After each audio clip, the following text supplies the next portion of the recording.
നിരവധി ചിത്രങ്ങളിലൂടെ മലയാളികൾക്ക് ഏറ്റവും പ്രിയപ്പെട്ട ഒരു താരമായിരുന്നു നടി ഭാനുപ്രിയ.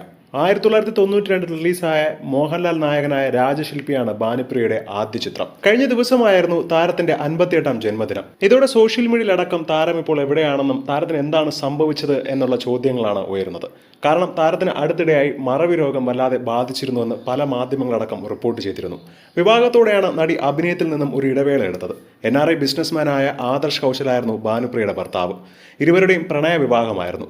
പിന്നീട് ഒരു മകളും ജനിച്ചു. എന്നാൽ 2005-ൽ വിവാഹമോചിതയായി ഭാനുപ്രിയ മകളോടൊപ്പം ചെന്നൈയിലേക്ക് തിരിച്ചു. എന്നാൽ 13 വർഷങ്ങൾക്ക് ശേഷം 2018-ൽ ഹൃദയാഘാതം മൂലം ആദർശ് കൗശൽ മരിക്കുകയായിരുന്നു. ആദർശിന്റെ മരണത്തിന് മുൻപേ തന്നെ തനിക്ക് ആരോഗ്യ പ്രശ്നങ്ങൾ ഉണ്ടായിരുന്നുവെന്ന് ഭാനുപ്രിയ മുൻപ് പറഞ്ഞിട്ടുണ്ടായിരുന്നു. അത് കാരണം നൃത്തത്തോടുള്ള താല്പര്യവും കുറഞ്ഞു. ഡയലോഗുകൾ പഠിച്ച് ക്യാമറയ്ക്ക് മുന്നിൽ വരുമ്പോൾ അത് മറന്നു പോകും. മറക്കുന്നത് കാരണം തന്നെ അഭിനയത്തിൽ നിന്നും മാറി നിൽക്കുകയായിരുന്നു. തമിഴിൽ അഭിനയിക്കുമ്പോൾ ഒരു സിനിമയുടെ സെറ്റിൽ വെച്ച് നടിക്ക് മോശമായിട്ടുള്ള ഒരു അനുഭവം നേരിടേണ്ടി വന്നു. ഒരു തമിഴ് സിനിമ ചിത്രീകരണത്തിനിടയിലാണ് സംഭവം നടക്കുന്നത്. കൂട്ടുകുടുംബത്തിന്റെ കഥ പറയുന്ന സിനിമയിൽ ഭാനുപ്രിയ പ്രധാനപ്പെട്ട ഒരു റോളായിരുന്നു അവതരിപ്പിച്ചത്. എന്നാൽ ഡയലോഗ് മനഃപ്പാടമാക്കി ക്യാമറയ്ക്ക് മുന്നിലെത്തിയപ്പോൾ നടിയത് മറന്നുപോകും.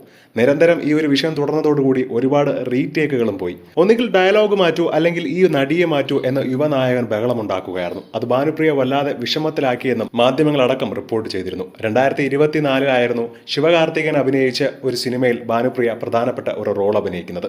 ഇപ്പോൾ ഭാനുപ്രിയ ചെന്നൈയിൽ ഒറ്റയ്ക്കാണ്. മകളാവട്ടെ ലണ്ടനിൽ പഠിക്കുകയുമാണ്.